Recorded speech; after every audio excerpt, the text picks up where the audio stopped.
Hey everyone, welcome to The Explainer. I'm really thrilled you're here today because, well, we're tackling what is easily one of the most fascinating debates happening in software engineering right now. We've got a sleek, dark mode aesthetic going today because we're diving deep into a massive mystery in AI coding. We're looking at the fundamental architectural divide between two absolute titans, OpenAI's Codex and Anthropic's Claude Code. If you manage a codebase or lead an engineering team, this is exactly the deep dive you've been waiting for. I want to hook you right out of the gate with literally a multi-million-dollar question. This is the exact dilemma that engineering leaders across the industry are wrestling with right now. Picture this. You give two state-of-the-art AI coding assistants the exact same prompt, the exact same repository, and the exact same desired output. Yet somehow, one of them consumes 300% more tokens to get the exact same job done. I mean, how is that even possible? Okay, let's dive into this because the actual numbers are just staggering. When we look at identical coding tasks, we're seeing a baseline where Codex consumes roughly 72,000 tokens. But then you look at Claude Code, and it burns through 235,000 tokens for that very same task. That's not a minor discrepancy, right? That is a massive chasm. And what's absolutely crucial to understand here is that this 3x metric, it isn't just a fluke. This 3 times efficiency gap is not a glitch in the system, it's not a bad prompt, and it's definitely not sampling noise. It is a highly consistent pattern that shows up day after day in developer logs, and it's driven entirely by deep, fundamental architectural differences in exactly how these two AI models are built. So let's kick things off by looking at Section 1, the token efficiency gap. To really grasp how a multiplier like 3 translates into reality, we kind of need to move away from abstract benchmarks and look at a real-world coding scenario. Take a standard Figma integration task, something you might do working with real code screens. When tasked with this, Codex consumed 1.5 million tokens. Claude Code, 6.2 million tokens. Pointing out how a single integration task scales this gap into the millions totally proves that this difference significantly impacts heavy daily workflows. When you're in the trenches writing code and integrating APIs, that 3x multiplier suddenly means millions of extra tokens processing in the background for just one single ticket. Which brings us to Section 2, planners versus doers. To understand why those token counts are so wildly different, we really have to look under the hood at the fundamental design philosophy that separates these two tools. On one side, we've got Claude Code, which utilizes a planning-first agentic task delegation approach. It basically wants to act autonomously across multiple files. On the flip side, we have Codex, which is built as a tightly integrated agent loop optimized to be an IDE copilot. It's a stark contrast between Claude's autonomous delegation approach and Codex's low-latency, developer-in-the-loop flow state. To put it simply, one is a planner and the other is a doer. Let's look at how this actually plays out in Claude's workflow. When you give Claude a task, it uses a very checkpoint-driven process. First, it breaks down the work. Then, it proposes a detailed plan.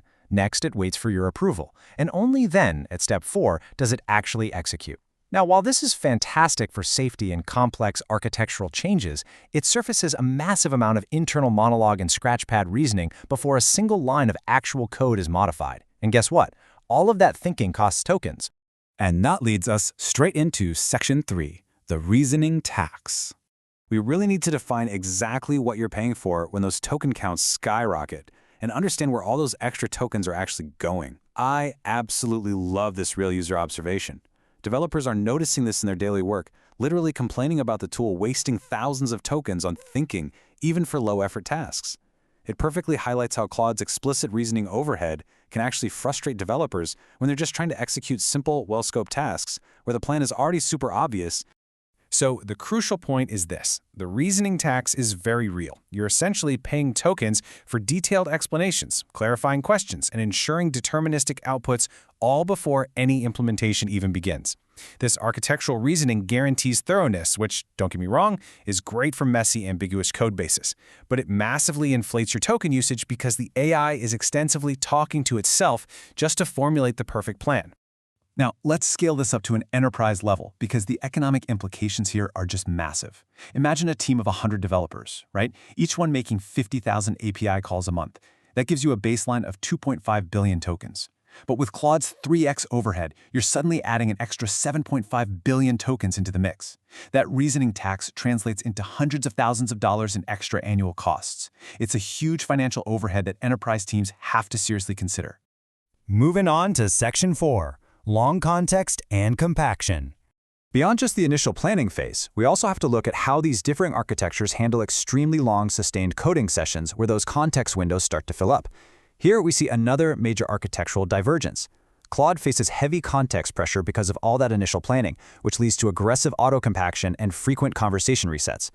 Codex, however, features highly mature context compaction mechanisms. It can support stable sessions for over 24 hours without any degradation, giving developers this incredible infinite context feel that totally prevents their session from just suddenly hitting a wall. And this brilliantly illustrates the hidden friction of context resets. When Claude forces a reset, you don't just lose tokens, you lose your momentum. You have to start a completely new conversation, re-upload all your key files, and re-explain the architectural constraints. You easily lose 5 to 10 minutes of productivity right there. This creates an unbilled cognitive overhead that can completely kill a developer's flow state. Finally, we arrive at Section 5, choosing your AI coworker.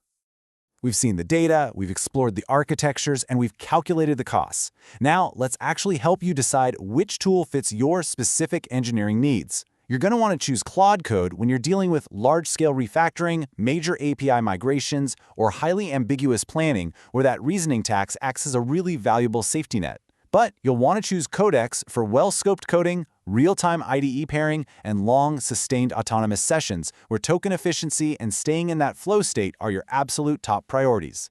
So I'll leave you with this provocative thought. Which architectural future are you betting your code base on? Are you investing in the careful, token-heavy planner or the fast, highly efficient doer? Understanding this 3x efficiency gap is absolutely key to managing your AI costs and workflows moving forward.